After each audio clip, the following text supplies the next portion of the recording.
नमस्कार दोस्तों, Hindi expert Girish sir channel में आप सभी का स्वागत है। आज मैं दैनिक बोलचाल और कार्यालय में प्रयोग शब्दों को लेकर के आपके सामने प्रस्तुत हूँ। इन शब्दों में अनसुना, अनहित, अनहोनी, अनाचार और अनादि है। इस शब्द श्रृंखला में सबसे प्रथम अनसुना शब्द को लेते हैं। अनसुना का मीन अर्थ है नहीं सुनना। नहीं सुनना अर्थात किसी की बातों को एकदम से ध्यान नहीं देना। इसका वाक्य में प्रयोग कर लेते हैं, जैसे मोहन अपने माँ बाप की बातों को अनसुना कर देता है। और इसका अंग्रेजी शब्द है अनहर्ड। अंग्रेजी शब्द क्या है दोस्तों? अनहर्ड। इस श्रृंखला में दूसरा शब्द लेते हैं अनहित। इसी से जुड़ा हुआ एक शब्द और भी है, अहित। अहित मतलब किसी की भलाई नहीं करना, अर्थात नुकसान करना, किसी का नुकसान करना। इसको अंग्रेजी में हम बोलेंगे डिसएडवांटेज। अंग्रेजी में हम क्या बोलेंगे? डिसएडवांटेज। शब्दों की श्रृंखला में तीसरा शब्द है दोस्तों अनहोनी। अनहोनी जिस कार्य की उम्मीद ना की जा सके। जिस कार्य की उम्मीद ना की जा सके। आपने गीत सुना होगा, होनी को अनहोनी कर दे, होनी को अनहोनी कर दे।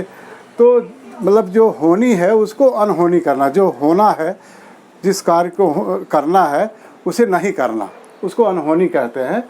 जिस कार्य की उम्मीद ना की जा सके अर्थात असंभव, इम्पॉसिबल। अंग्रेजी में इसे बोलते हैं इम्पॉसिबल। चौथा शब्द इस श्रृंखला में है दोस्तों अनाचार। चौथा शब्द क्या है? अनाचार। अनाचार का अर्थ हुआ दोस्तों अनुचित कार्य, एकदम से अनुचित कार्य करना, बुरा काम करना, जिसे एक बेईमानी भी कहते हैं कि बेईमानी करना। और इसका अंग्रेजी शब्द होगा डिसऑनेस्ट कंडक्ट या मिसकंडक्ट भी बोलते हैं। डिसऑनेस्ट कंडक्ट या मिसकंडक्ट, अनाचार। अब पांचवा शब्द है दोस्तों अनादि। अनादि, इसका विलोम शब्द आपने सुना होगा आदि। आदि और अनादि। आदि मतलब शुरुआत, अनादि मतलब जिसकी शुरुआत का पता ही ना हो, जिस वस्तु की शुरुआत का पता ही ना हो। विदाउट बिगिनिंग, अंग्रेजी में इसे बोलते हैं विदाउट बिगिनिंग। इस तरीके से रहे हमारे 5 शब्द। अब छठे शब्द को लेकर के फिर से आपके सामने प्रस्तुत होंगे।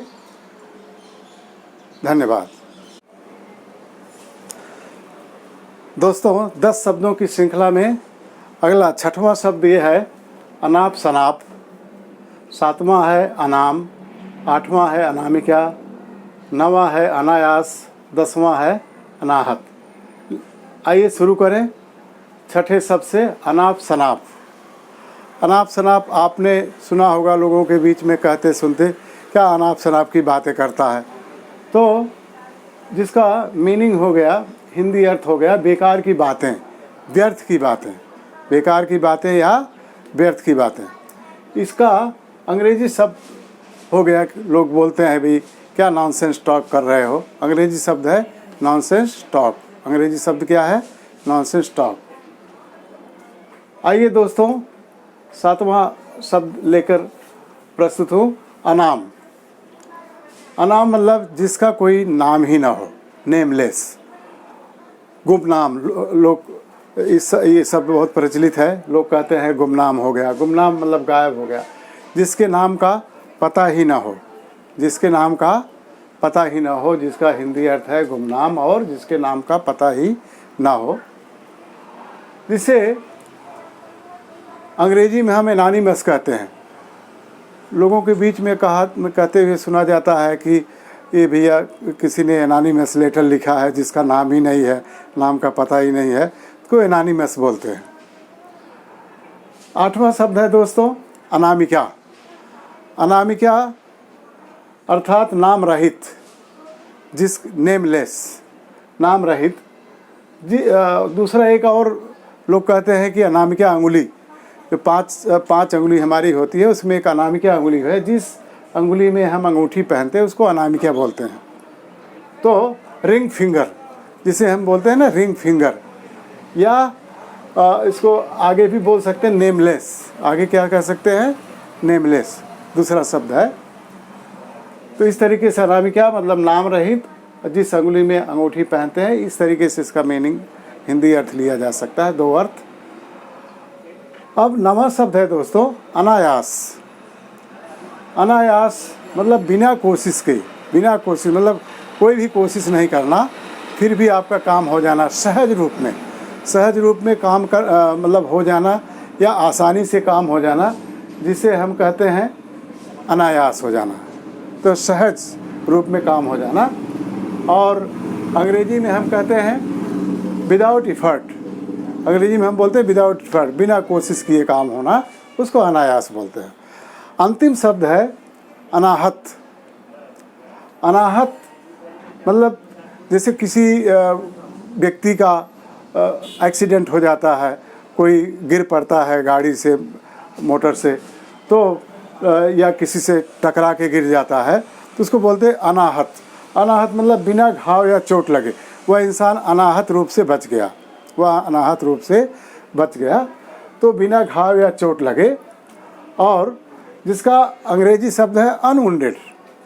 अनवुंडेड इंसान जो है अनवुंडेड होकर के बच गया। इस तरीके से 10 शब्दों की श्रृंखला यहाँ पे पूरी हुई दोस्तों। उम्मीद करते हैं कि आपको पसंद आया होगा। इसी तरीके से आप हमारे हिंदी एक्सपर्ट गिरी सर चैनल से जुड़े रहें, तो आपको नित्य प्रतिदिन अनेक नए शब्दों की जानकारी होती रहेगी, जिसे आप दैनिक बोलचाल में प्रयोग में भी ला सकते हैं। इसे लाइक ज़रूर करें, दोस्तों के बीच में शेयर भी करें, और इस चैनल को सब्सक्राइब करें, ताकि अनेक शब्दों की जानकारी आपको भविष्य में मिलती रहे। और हमारा वादा है कि आपको एक न एक दिन हिंदी का एकदम से पंडित बना के छोड़ूंगा। तो इसे ध्यानपूर्वक सुनने के लिए आप सबका बहुत बहुत धन्यवाद। एक बार फिर से बहुत बहुत धन्यवाद।